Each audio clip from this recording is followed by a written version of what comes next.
Hello everyone, in this video I'll be translating and summarizing the latest Urdu broadcast by Shahbaz Gill to make it accessible for our English-speaking audience. Let's go through the key developments and insights in Shahbaz Gill's words. First of all, the countdown begins. 86 days to go. Yes, 86 days remain until Field Marshal Asim Munir's retirement and the arrival of the new army chief in the country. Our first news today is related to this. Rana Sanola has given a bombshell statement after which GHQ, ISI, Michigan and ISPR are all in chaos. Pakistani television channels were instructed not to air this statement at all. There was an effort to suppress it, even though the statement itself was quite explosive. Rana Sanola said that the Field Marshal will remain Field Marshal until 2027, and there should be no ambiguity about this. At first, this sounds like a very positive statement for the Field Marshal and his supporters, because the Field Marshal had already retired once before and had received a 3 to 4 day extension before becoming the Army Chief. He was retired when he became Army Chief. Now, he is retiring for the second time on November 29th, and after that, he wants to take another extension. Rana Sanola essentially announced that he has a 2-year extension available, meaning according to the changes made after the 26th Constitutional Amendment, he will serve for 5 years. This means he will be Army Chief until November 29th, 2027, instead of retiring and going home on November 29th this year. As I mentioned, this sounds very positive for the Field Marshal and his allies, but that is not the case. The same people are trying to suppress this news and are calling it a conspiracy because the Field Marshal wants to remain in office until November 29th, 2030, meaning he wants a full 5-year extension after completing his current 3-year tenure. Yes, he wants that after spending 3 years, he now receives a full 5-year extension after the 26th Amendment. We have also told you that Nawaz Sharif and the PMLN want the extension if given to be after 2027, so the Field Marshal remains needed. If a 5-year extension is given at once, then the Field Marshal might not be needed anymore, and they want to avoid this.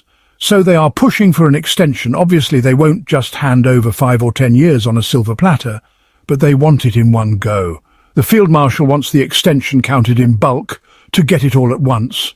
Now, this game has entered a very interesting phase. You've been told that there are aspirations on both sides. On one side, Nawaz Sharif and his daughter want to keep the Field Marshal on a leash by giving a 2-year extension so they can continue to extract what they can. On the other side, the Field Marshal wants to get his full 5-year extension at once and then possibly take matters into his own hands. Many journalists close to the Field Marshal say he now wants to bring change, possibly to bring in Moeed or some kind of technocratic setup. They also say that the Field Marshal is not popular among the public. In fact, you'd have to use the opposite of popular here, as he is unpopular. They think that PMLN is also unpopular, and this is a situation where both are blaming each other. PMLN says all this is happening due to the Field Marshal's unpopularity, while the Field Marshal says it's because of PMLN's unpopularity that this is happening. So both want to remove each other from the boat. The PMLN also realizes this and does not want to give a full 5-year extension all at once. As I said, the game is entering an interesting phase in the coming days. Whatever happens, we will keep you updated. Some say no notification is needed, then others say notification is necessary, and now again they say no notification is needed, so the situation will become clearer in the coming days. There should have been extensive discussions on TV regarding Rana Sanola's statement, which is actually positive, that the Field Marshal remains till 2027, but under the orders of ISPR, ISI and MI, no TV commentary on this was allowed.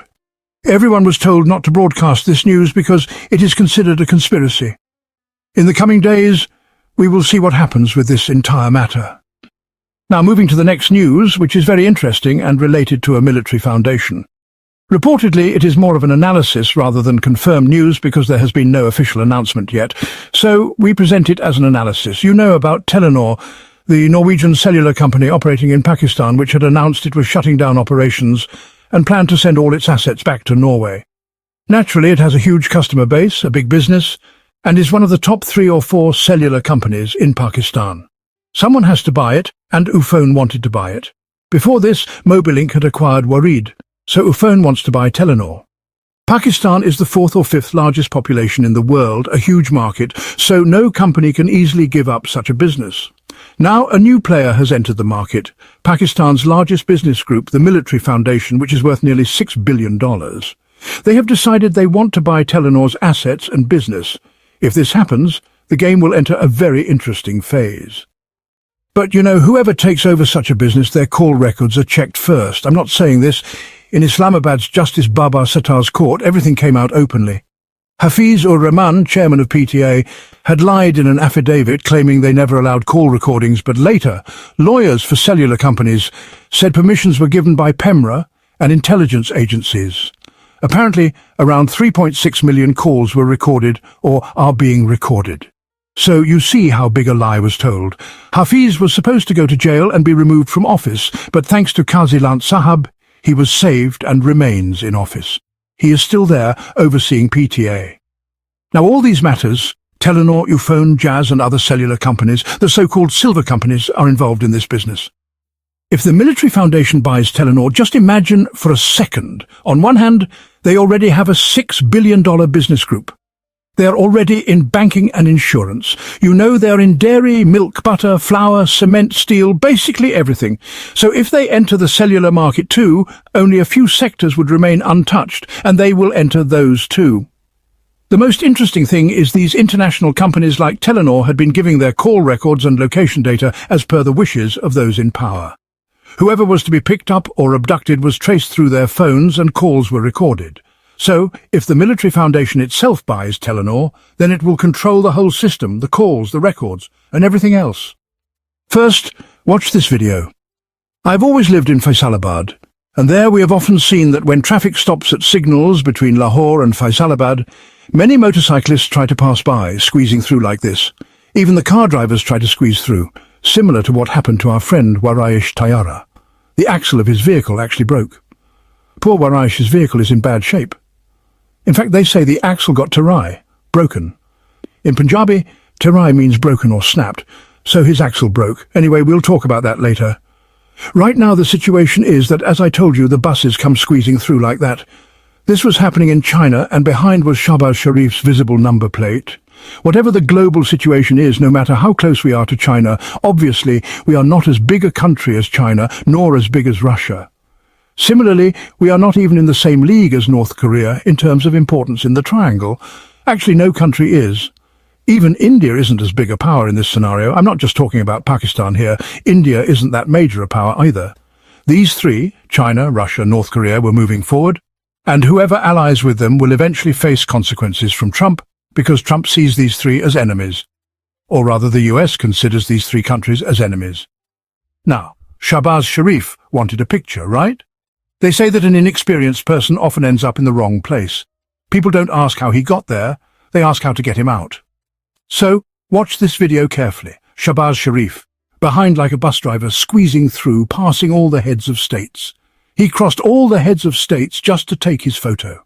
But what he didn't know was that by forcing this photo op and breaking protocol, the problems that would come for Pakistan, for the field marshal and for himself, he hasn't realized yet.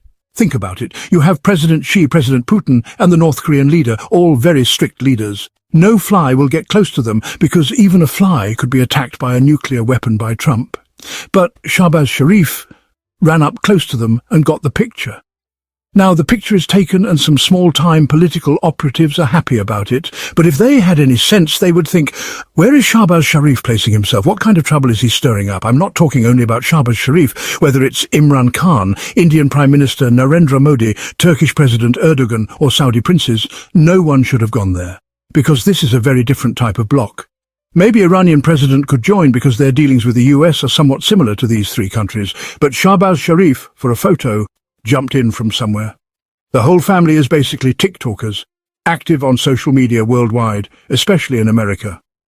Recently, President Trump held a military parade in the US. It wasn't exactly a traditional parade, and it wasn't fully under military command. It was partly private and partly military. The soldiers and officers weren't in the professional formation seen in official parades. There was a lot of mockery about it in the US. Now, when China held its anniversary parade related to global war preparedness this year, their military parade was professional, displaying a lot of their advanced weaponry. For example, China unveiled modern missiles capable of striking anywhere globally, including intercontinental ballistic missiles with a range of 12,000 to 20,000 kilometers. This is a landmark military achievement. Although the existence of such weapons is dangerous for humanity, this puts China on a significant global military stage. This is bad news for the US on American social media. When comparing this parade to Trump's, many memes and jokes were made about Trump's parade. This situation is difficult for Trump and the US. Another development from China added Russia to its visa-free countries list. Citizens of 48 countries, including Russia, can now visit China without visas. But you know, our friendship is sweeter than honey, deeper than the sea, yet we are not on that visa-free list. Anyway, moving on. Those who are unemployed cannot decide their terms. Shahbaz Sharif repeatedly says they are begging, that they have no choice but to ask. Now, related news, the president of Venezuela, who is very unpopular in the United States, has been repeatedly shown as disliked by American states. Media suggests the United States wants to remove him. He recently displayed a Huawei phone given to him by President Xi and claimed the United States cannot hack this phone. With great confidence, he showed it to the world. It's like in our country, we worry about hacking from our own people. Globally, the United States is worried that China's friends won't get hacked by the United States or that their secrets will be kept safe from the United States. China is now giving phones that they believe cannot be hacked by the United States. We will share a detailed explanation of this technology soon because it's causing a headache even for the United States. Moving on to Field Marshal. Fake channels have been launched in the market to praise Field Marshal. This idea came from the epilepsy seller, if you can believe it. They invested some money, but not a lot. Fake channels don't mean actual channels with employees. It means some kid hired for 50,000 or 100,000 rupees sitting on a computer generating AI videos. They have also bought or lured some journalists in Pakistan to share these videos on social media, making it look like a big TV channel's news. But these are just small kids in Sialkot, Karachi, Lahore or Peshawar making AI-generated videos. It looks like a big channel's breaking news, but it isn't. It's a lame, tired idea probably from some uneducated or semi-educated people, similar to the epilepsy seller guy. As they say, a wise enemy is better than a foolish friend. Field Marshal has many such friends, and this is probably their work. Our dear Maryam has done another fake act. How can a day or week pass without some fake drama from her? She has set up a camp for affected people and shared a picture claiming they have installed toilets. But social media users, especially the young, quickly caught the lie. A foundation from Multan called Doaba had installed these toilets 2 months ago. They posted the same picture on Facebook. You might say the toilets look similar, but this is exactly the same picture from 2 months ago, which Maryam tweeted as if it's their own recent work. Next news, yesterday we told you about Noshin Iftikhar saving the same Babaji 5 or 6 times. This Babaji was caught. Pictures showed he was dry above the water and wet below, but now another Babaji has appeared. The ISPR and the army keep rescuing him during floods. Whenever floods come, ISPR releases pictures showing they saved him. This time again, Babaji went into the flood. The same people rescue him every time. Same army personnel, same water, same Babaji. ISPR tries to claim credit for this. It's not new, this is old footage repeatedly used. Like Maryam's fake pictures, ISPR is also using old pictures to take credit. Babaji isn't educated and doesn't make efforts, yet ISPR keeps promoting him repeatedly. Now, ISF, that's the INSAF Students' Federation, and the hard-working supporters of Imran Khan held a press conference where they showed bottles of dirty water. Symbolically, they demonstrated that this kind of water is being given to Imran Khan and his wife in jail. They protested the poor treatment and appealed to leadership and the public to raise their voices against this injustice. Next, Wilson, a strict congressman in the United States, introduced a new amendment related to the National Defense Authorization Act. This amendment requires that whenever United States military officials interact with Pakistani generals or officers, they demand the immediate release of political prisoners like Imran Khan and his associates. This is a major development. Wilson is known for being tough on Pakistani generals. Now, the real challenge is to see if this amendment gets floor voting in Congress. We will keep you updated. Finally, some good news. Alima Khan's elder son Sharif has been granted bail. We hope that her younger son Shershah will also get bail in the next day or two, God willing. The mistreatment they faced is condemnable, as the intention was clearly to hurt Imran Khan and his family. That wraps up our translation of Shahbaz Gill's video. I hope this English version helped you understand his message better. Please like, share and subscribe to Awami Lens to help our community grow. And don't forget to leave a comment below and let me know what you thought of this effort.